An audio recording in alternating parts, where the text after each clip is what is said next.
شاذم کمرے میں لوٹا تو وہ بیڈ پر لیٹے گہری سوچ میں گم تھی۔ مسکرا کر وہ پاس آیا اور پھولوں کا گلدستہ اس کی گود میں رکھا۔ مہرماں چونک کر خیالات سے نکلی تھی۔ کیا سوچ رہی ہو ماہی؟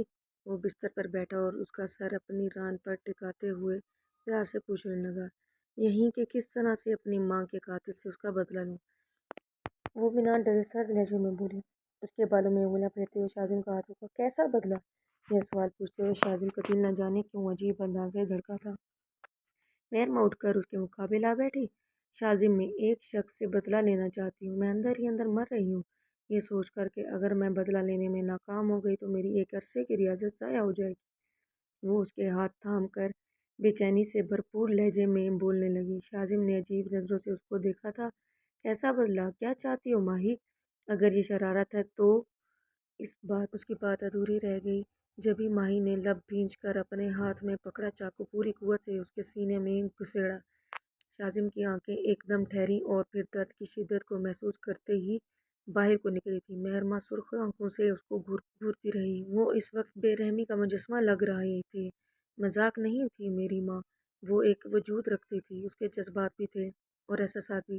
تمہارے باپ نے تو پل بھر میں اس سے سب نوچ لیا تھا۔ دوسرے ہاتھ سے شاذم کا منہ دبوچتی وہ گھرا رہی تھی۔ شاذم کے ماتھے سے پسینہ پھوٹ نسیں تکلیف کی شدت سے پھٹنے کو آ رہی تھیں۔ اس نے اپنی کپکپاتی انگلیاں مہرو کے چہرے پر پھیری، جیسے اس کی معصوم چہرے پر لگے نقاب کو اتارنے کی کوشش کی ہو۔ ذہن میں پرانی یادوں نے فوراً داخلہ کیا تھا، جب وہ شروع کے دنوں میں اس کے آگے پیچھے گھومتی پھرتی تھی، اس سے محبت کے دعوے کرتی تھی، اس کی پسند کے کپڑے پہن کر آیا کرتی تھی۔ شاذم کی آنکھوں سے آنسو بہہ نکلے۔ یہ شوق اور تکلیف اتنی اچانک اور غیر متوقع تھی کہ وہ بے بس ہو کر رہ گیا۔ کچھ بولنا چاہا مگر تکلیف کی شدت نے اجازت نہیں دی۔ مہرماں نے کھینچ کر چاقو واپس نکالا۔ شاذم سینے پر ہاتھ رکھتا نیچے کو جھکا۔ شرٹ پر خون کے دھبے نمودار ہو رہے تھے۔ مہرماں کے ہاتھ سے چاقو گر گیا۔ پورے وجود میں لرزش اتر آئی تھی۔ آج اس نے ایک جیتے جاگتے انسان کا قتل کر دیا تھا۔ اپنے ہاتھوں پر لگے خون کو دیکھتے ہوئے وہ بدحواسی کے عالم میں اٹھی کہ اسی لمحے شاذم نے اس کے ہاتھ پر ہاتھ جمائے اس کو روکا۔ مہرماں نے وحشت بھری نظروں سے اسے دیکھا۔ جو لہو رنگ ہوتی آنکھیں اس پر ٹکائے دکھ سے اسے دیکھ رہا تھا۔ کیا تمہاری محبت جذبات سب جھوٹے تھے؟ وہ شاید جانے سے پہلے اس سے آخری بار سوال کرنا چاہتا تھا۔ مہرماں چند لمحے پھولے ہوئے تنفس کے ساتھ اسے دیکھے گئی اور پھر ایک جھٹکے سے اپنا ہاتھ چھڑائی تھی واش روم میں بند ہو گئی۔ پیچھے وہ درد کتاب لا کر بے ہوش ہو گیا۔ وحشت بھرے انداز سے اپنے خون آلود ہاتھوں کو دھوتی مہرماں کا پورا وجود شدت سے لرز رہا تھا۔ گھٹن کا احساس ہوتے ہی وہ باہر نکل آئی اور ایک نظر بے ہوش شاذم پر دیکھ کر اس نے سائڈ ٹیبل کی دراز سے کچھ نکال کر مٹھی میں دبایا اور کمرے سے نکلی۔ اس کے پاؤں پیروں کا رخ نیچے ٹی وی لاؤنج کی جانب تھا، جہاں احسن صاحب اس وقت میچ دیکھا کرتے تھے۔ ارے مہرماں، آ بیٹا، بابا کے پاس بیٹھو۔ اس کو دیکھتے ہی وہ چمک کر بولتے اسے اپنے پاس بلانے لگے۔ جواباً وہ سرد تاثرات لیے ان سے ذرا فاصلے پر جا بیٹھے۔ آپ سے میں نے ایک سوال کیا تھا پر آپ نے مجھے جواب نہیں دیا۔ اپنے ناخنوں کو دیکھتے ہوئے اس نے بات کا آغاز کیا۔ کون سا سوال؟ ان کی نظر اسکرین پر تھی مگر وہ اس کی طرف متوجہ تھے۔ یہی کہ آپ نے کبھی محبت کے نام پر کسی کے ساتھ دھوکہ کیا تھا؟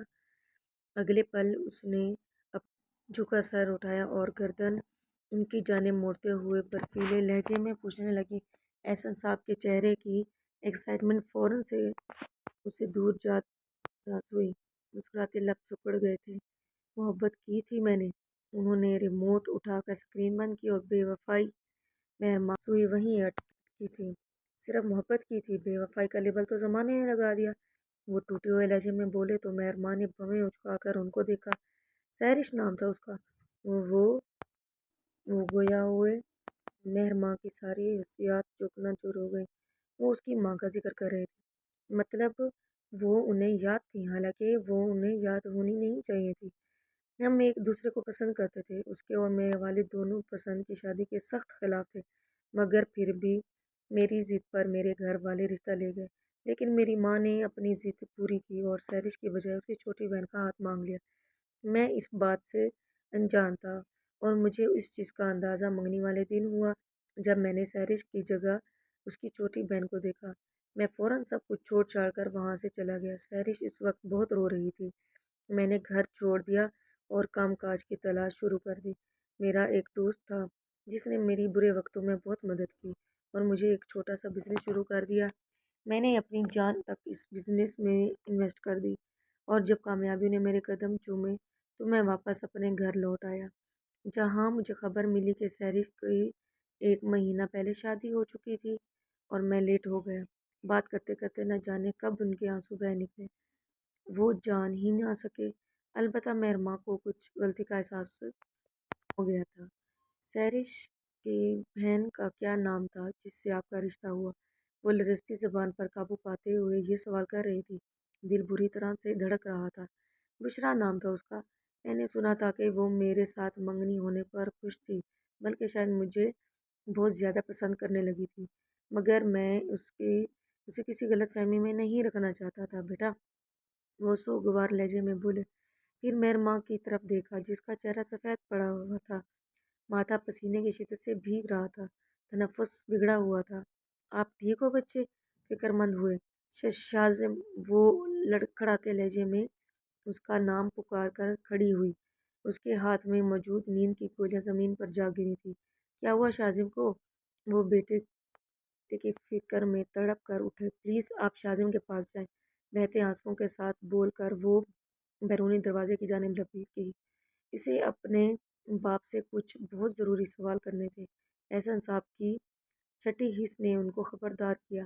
اپنے ناتواں ہوتے وجود کو سنبھالتے جب وہ اوپر شازم کے کمرے میں پہنچے تو دل دہلا دینے والا منظر ان کا منتظر تھا۔ ڈیڈ ڈیڈ کدھر ہیں آپ؟ وہ گھر میں داخل ہوتے ہی زور زور سے چلانے لگی۔ سلیم لغاری اس کی آوازوں سے گھبرا کر باہر نکلے۔ کیا ہو گیا ہے مہر بیٹا؟ اتنا شور کیوں مچا رہی ہو؟ وہ اس کے زرد پڑے چہرے کو فکر مندی سے دیکھتے پوچھ رہے تھے۔ مہر ماں بے تابی سے ان کی جانب لپکی اور ان کے ہاتھ تھامے۔ ڈیڈ، مما کی ڈیتھ کیسے ہوئی تھی؟ وہ بری طرح سے رو رہی تھی۔ اس کا وجود ہچکیوں کی زد میں تھا، بے تابی اس کی آنکھوں سے صاف جھلک رہی تھی۔ کتنی بار بتایا ہے تمہیں کہ ٹی بی تھی تمہاری ماں کو، اور اچانک سے تمہیں یہ خیال کیسے آ گیا؟ وہ اس کی خراب ہوتی حالت سے پریشان تھے، اور وہ ثبوت جو آپ مجھے دکھانے کی بات کرتے تھے، وہ ثبوت کہاں ہے؟ ان کے سوال کو نظر انداز کرتی وہ بے چینی کی انتہا پر تھی۔ سلیم صاحب نے چند لمحے اس کو دیکھا اور پھر کمرے کی طرف بڑھ گئے۔ واپس آئے تو ان کے ہاتھ میں چند رپورٹس تھیں۔ یہ رہی تمہاری ماں کی رپورٹس۔ ہمیشہ سے تمہیں دکھانا چاہتا تھا، پر تم میری سنتی کب ہو؟ انہوں نے رپورٹس اس کے آگے کی تو مہرماں تڑپ کر ان کے ہاتھ سے جھپٹتی دیکھنے لگی۔ پھر بے یقینی سے سر اٹھا کر انہیں دیکھا تو خالہ کیوں کہتی تھی کہ ماما کا قاتل احسن درانی ہے؟ اس کا دل یہ سوال پوچھتے ہوئے بند ہونے کے قریب تھا، کیونکہ وہ خود احسن درانی کے پیچھے پاگل تھی، مگر وہ تمہاری ماں کو چاہتا تھا۔ پھر سحرش کی شادی مجھ سے ہو گئی۔ اس نے مجھ سے کچھ نہیں چھپایا اپنی محبت کے بارے میں۔ میں نے پھر بھی بڑے دل سے اس کو اپنا لیا، مگر وہ مجھے نہیں اپنا سکی۔ وہ جینا نہیں چاہتی تھی۔ پھر تمہاری پیدائش سے چند ماہ پہلے اس کو ٹی بی ہو گیا۔ مرض بھی بڑھا نہیں تھا، مگر اس کی لاپرواہی نے بڑھا دیا۔ میں نے اس کی دوائی اور صحت مند ہونے کی خواہش میں پیسہ پانی کی طرح بہا دیا، اور وہ میرے پیچھے ساری دوا سنک میں بہا دیا کرتی تھی۔ تمہاری پیدائش کے بعد وہ زیادہ عرصہ نہیں جی سکی۔ وہ خود غرض تھی، اس نے میری محبت کی قدر نہیں کی، مجھے دھتکار چلی گئی۔ پھر بشریٰ تمہیں لینے آ گئی۔ تب اس نے ہمارے نئے پڑوسیوں کو دیکھا جو سحرش کی موت کے بعد یہاں شفٹ ہوئے تھے۔ وہ احسن درانی اور ان کا چھوٹا بیٹا تھا جس کی پیدائش کے وقت اس کی ماں مر گئی تھی۔ تمہاری خالہ کو اپنا انتقام لینا یاد آ گیا، اور اس نے 10 سال تک تمہیں اپنے پاس رکھ کر تمہارے دماغ میں ایسا زہر بھرا جس نے تمہیں اپنے باپ تک سے متنفر کر دیا۔ تم میرے پاس لوٹ تو آئی تھی، مگر تمہارا ہر انداز تمہاری خالہ کی میل کرتا خطا تھا۔ انہوں نے ایک ساتھ سے اس پر بم پھوڑے۔ اتنے دھماکے ایک ساتھ ہونے پر مہر ماں ششدر اور پھٹی پھٹی نگاہوں سے باپ کا منہ دیکھے گئی۔ باہر ایمبولینس کی آواز آ رہی تھی۔ مہرماں کا دل تیزی سے سکڑا۔ وہ سب یاد آیا جو وہ ابھی کر کے آئی تھی۔ پورا وجود اپنی گھناؤنی حرکت کا سوچتے ہوئے لرز کر رہ گیا۔ اگلے ہی لمحے وہ کٹے ہوئے شتیر کی مانند زمین بوس ہو گئی تھی۔ طبیعت کیسی ہے اب شاذم کی؟ سلیم لغاری نے احسن صاحب سے پوچھا، جن کا چہرہ ستایا ہوا تھا۔ کندھے 2 ہی دن میں جھک گئے تھے۔ وہ وقت پر ہاسپٹل لے جا کر شاذم کی جان تو بچا چکے تھے۔ چاقو کیونکہ عام گھریلو سبزیاں پھل کاٹنے والا تھا، اس نے شاذم کو نقصان تو کیا لیکن اندرونی کوئی گہرا زخم لگنے سے بچ گیا۔ مگر اسے خون کی سخت ضرورت تھی۔ مہرماں تو کمرے میں بند تھی۔ سلیم درانی نے خود آگے بڑھ کر نہ صرف شاذم کو اپنا خون عطیہ کیا بلکہ ہاتھ جوڑ کر بیٹی کی حرکت پر معافی مانگی تھی۔ وہ بے حد خوف زدہ تھے کہ اگر احسن درانی مہرماں کو جیل بھیج دیتے تو ان کا کیا بنتا۔ دوسری جانب احسن درانی اس وقت ایسی حالت میں نہیں تھے جو یہ سب سوچتے۔ انہیں صرف ایک بات کی پرواہ تھی کہ بس شاذم جلدی سے ٹھیک ہو جائے۔ ہاں البتہ اس کی ساری ٹینشن میں ایک بات جان کر انہیں دھچکا ضرور لگا تھا کہ مہرماں سہرش کی بیٹی تھی۔ جب سلیم درانی ان کو مہرماں کی اس بے وقوفی کی وجہ بتا رہے تھے، دوسری جانب وہ کمر بند کیے جائے نماز بچھا کر بیٹھی نہ جانے کتنی دیر سے رب کے آگے بلک رہی تھی، اپنے گناہ کی معافی مانگ رہی تھی، شاذم کی زندگی کی بھیک مانگ رہی تھی۔ اس نے شفقت کی انتہا چھو کر جو گناہ کیا تھا اس کا بھیانک نتیجہ سامنے دیکھ کر اس کے 14 طبق روشن ہو گئے تھے۔ وہ پل پل یہ سوچ کر مر رہی تھی کہ اگر شاذم کو کچھ ہو گیا تو وہ کیا کرے گی۔ اس بات کو تقریباً مہینہ گزر گیا۔ شاذم اسپتال سے ڈسچارج ہو کر گھر لوٹ آیا تھا۔ ابھی اس کا زخم مکمل طور پر بھرا نہیں تھا لیکن پہلے کی نسبت تکلیف قابل برداشت تھی۔ سب نے اس کی ظاہری تکلیف کو تو دیکھا لیکن مہرماں نے جس بے دردی سے اس کے جذبات کو مجروح کیا تھا وہ کسی کو دکھائی نہیں دی۔ جب سے لوٹا تھا اس کے لبوں پر گہری چپ تھی۔ احسن درانی سارا دن اس سے باتیں کرتے رہتے، اپنے ہاتھوں سے کھلاتے پلاتے اور چپ چاپ بیٹھا ایک مرئی نکتے کو گھورتا رہتا۔ اس کی یادداشت سے وہ 2 صفحہ آنکھیں نہیں جاتی تھی جو اس کے وجود میں چاقو اتارتے وقت بے رحمی سے اس کی آنکھوں میں آنکھیں ڈالے ہوئے تھی۔ احسن درانی اس کو لنچ کروانے کے بعد آرام کرنے کا بول کر نیچے چلے گئے۔ جاتے ہوئے شاذم نے ہمیشہ کی طرح سے ان کے ہاتھ چومے تھے اور وہ اس کا چہرہ چوم کر ڈھیروں دعائیں دیتے چلے گئے۔ آج وہ کافی دنوں کے بعد اپنے کمرے میں لوٹا تھا، ورنہ اب تک وہ نیچے احسن درانی کے پاس رہتا تھا۔ وہ ایک منٹ کے لیے بھی اس کو اپنی نظروں سے اوجھل نہیں ہونے دیتے تھے۔ شاذم چھوٹے قدم اٹھاتا باہر بالکنی میں چلا گیا۔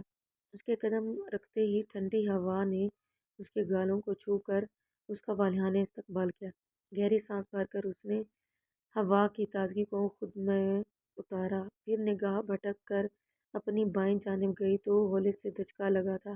وہ مہرماں تھی، اس کے پسندیدہ سفید لباس کے پاس میں ملبوس، جو بےتاب قدموں کو زمین پر مارتی شدید بے چینی سے اس کو دیکھ رہی تھی۔ اس کے چہرے کا رنگ بھی اس کے لباس کی رنگ سے میل کھا گیا رہا تھا۔ ہونٹ پپڑے زدہ تھے اور آنکھیں ویران اور سوجی ہوئی تھیں۔ شاذم کو اپنے زخم تازہ ہوتے محسوس ہوئے۔ دل میں چھپی ہوئی چبھن نے ایک بار پھر سے سر اٹھایا تھا۔ وہ نگاہیں واپس پھیر گیا۔ شاذم اسے مہرماں کی آنسوؤں میں ڈوبی آواز سنائی دی۔ وہ اسے پکار رہی تھی۔ شاذم اس کو اگنور کرتا آگے بڑھ کر نیچے سڑک پر جھانکنے لگا۔ وہاں اسی وقت کوئی نہیں تھا۔ پھر اس نے نگاہ گملوں پر ڈالی جو مہرماں نے اس کو تحفے میں دیے تھے۔ ایک سرد نگاہ مہرماں پر ڈال کر اس نے یکے بعد دیگرے سبھی گملے نیچے پھینک دیے۔ مہرماں ششدر نگاہوں سے اس کے عمل کو دیکھے گئی۔ وہ اس سے کھلے عام نفرت کا اظہار کر رہا تھا۔ وہ مہرماں کی طرح منافق نہیں تھا جو اداکاری کرتا۔ پلیز شاذم، مجھے وضاحت کا ایک موقع تو دو۔ شاذم کو اندر جاتا دیکھ کر وہ پیچھے تڑپتی سے پکار اٹھی تھی۔ شاذم کے قدم ایک پل کے لیے رکے اور پھر وہ بنا کوئی جواب دیے واپس اندر جا چکا تھا۔ مہرماں بھی شکست خوردہ قدموں کے ساتھ اپنے کمرے کی طرف بڑھ گئی۔ اس کی چال میں ہار کر عنصر ضرور تھا، مگر اس نے ابھی پوری طرح ہار مانی نہیں تھی۔ اگلے کئی دن مہرماں نے 24 گھنٹے شاذم کو منانے کی کوششوں میں گزار دیے۔ کبھی وہ اس کی پسند کی ڈشز بنوا کر اس کے گھر بھجوا رہی ہوتی، کبھی اس کی پسند کے کپڑے پہن کر اسے تصاویر شیئر کرتی، تو کبھی پھولوں کے بکے بنا کر اس میں چٹھیاں ڈال کر شاذم کی بالکنی میں پھینک رہی ہوتی تھی۔ کیونکہ شاذم نے اسے ہر جگہ سے بلاک کر رکھا تھا، تو مجبوراً اسے اپنا پیغام پرچیوں پر لکھ کر بھیجنا پڑتا، مگر شاذم کو کسی ایک چیز نے بھی متاثر نہ کیا، نہ ہی وہ ٹس سے مس ہوا۔ مہرماں نے احسن درانی سے اپنی غلطی کی معافی مانگ لی تھی، مگر وہ اس معاملے میں اس کی مدد سے انکاری تھی، شاید اس لیے کہ وہ اب بھی مہرماں کو لے کر تحفظات کا شکار تھے۔ کافی دن گزر گئے اور مہرماں کی دال نہ گلی تو وہ بے بسی سے رو پڑی۔ وہ اس طرح سے شاذم کی نفرت سہتے ہوئے نہیں جینا چاہتی تھی، بلکہ سلیم لغاری نے اس کو پہلے ہی خبردار کر دیا تھا کہ شاذم چاہے تو کسی بھی وقت اسے طلاق کا نوٹس بھجوا سکتا ہے، اور مہرماں اسے نہج پر سوچنا تک نہیں چاہتی تھی۔ شام کا وقت تھا، شاذم بڑے دماغ سے کتاب کے مطالعے میں مشغول تھا، جب اس کو کھڑکی کے قریب کھٹکا سا محسوس ہوا۔ وہ چونک کر اٹھا اور قریب جا کر دیکھا تو وہاں ایک لفافہ پڑا تھا۔ ارد گرد نگاہ دوڑائی تو کوئی بھی شخص موجود نہیں تھا۔ اس لفافے کو اٹھائے وہ اندر چلا آیا۔ جوں ہی کھول کر اندر سے خط نکالا تو فوراً اندازہ ہو گیا کہ یہ مہرماں نے بھیجا تھا۔ اس سے پہلے وہ اسے پھینکتا، خط کی پہلی لائن نے اسے روک دیا تھا۔ پلیز شاذم، اس بار ایسا کچھ مت کرنا، ایک بار صرف میری پوری بات سن لو۔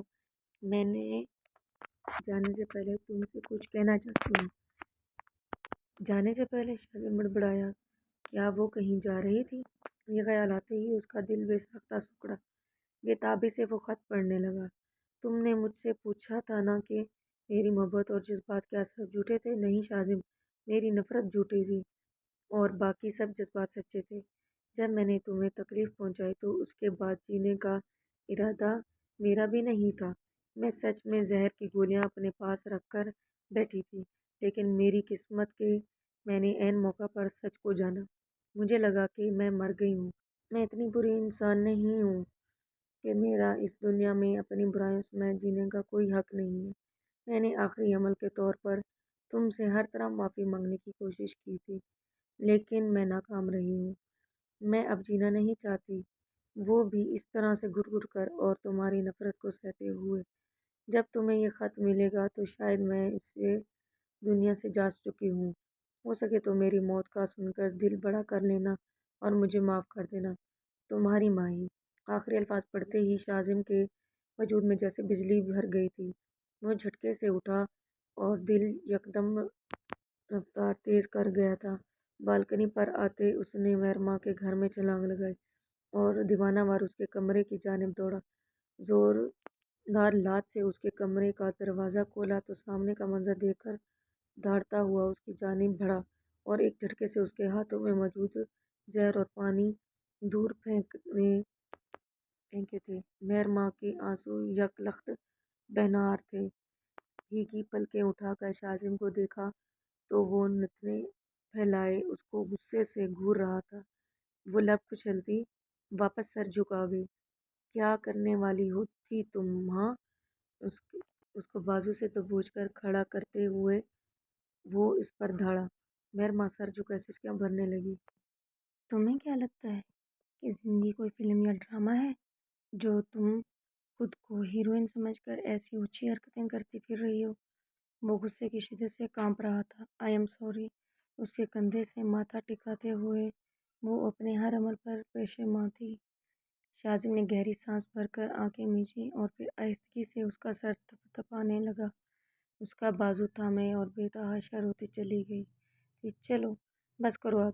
اس کے گالوں پر بہتے آنسو انگلیوں کے پھولوں سے صاف کرتے ہوئے اور نرمی سے بولا، مجھے معاف کر دیا تم نے؟ وہ بے یقینی سے اس کو پوچھ رہی تھی۔ تمہیں یاد ہوگا میں نے تمہیں بولا تھا کہ تم پر میرا قتل بھی معاف ہے۔ وہ تھکا تھکا سا مسکرایا تو مہرماں مزید شرمندہ ہو گئی۔ میں تم سے خود کو لے کر ناراض نہیں تھا، بلکہ تمہارے دل میں جو میرے باپ کے لیے نفرت تھی اس نے مجھے تم سے بدظن کر دیا تھا۔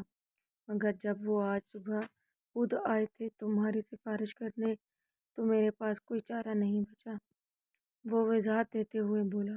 مہرماں کے چہرے کا رنگ پھیکا پڑ گیا۔ مطلب تم میری محبت اور فکر میں نہیں آئے؟ یہ سوال پوچھتے ہوئے اس کی پلکیں ایک بار پھر آنسوؤں کے بوچھے لرز رہی تھی۔ شازم نے افسوس سے اسے بے وقوف لڑکی کو دیکھتے ہوئے نفی میں سر ہلایا۔ اگر تمہاری فکر نہ ہوتی تو اس طرح پاگلوں کی طرح دوڑتا؟ دیکھو ذرا میرا زخم پھر سے اکڑ گیا ہے۔ اس نے شرٹ ہٹا کر زخم دکھایا تو اس سے خون رستہ دکھائی دیکھ کر ماہی بری طرح سے پریشان ہو۔ تمہیں کیا ضرورت تھی اتنی جلدی مچانے کی؟ میں ویسے بھی تمہارے انتظار میں بیٹھی تھی، کون سا اتنی جلدی زہر کھانے لگی تھی؟ اس کی زبان پھسلی تو شازم نے اس کو گھورا۔ جواب دانت دوستی اس کو شرمندگی سے دیکھ رہی تھی۔ Drama queen. وہ ناراض ہوا۔ ماہی کی ہنسی بے ساختہ تھی اور پھر وہ کھلکھلاتے ہوئے بینڈیج کا سامان لینے کمرے سے بھاگ گئی۔ پیچھے شازم بھی بالوں میں ہاتھ پھیرتا دیا تھا۔ اس کی سالوں پرانی محبت تمام آزمائشوں سے گزرنے کے بعد بالآخر اس کی ہو چکی تھی اور وہ اس پر رب کا شکر گزار تھا۔ امید ہے کہ آپ کو ناول بہت پسند آیا ہوگا، تو چینل کو سبسکرائب اور لائک کرنا مت بھولیے گا۔ Thanks for watching.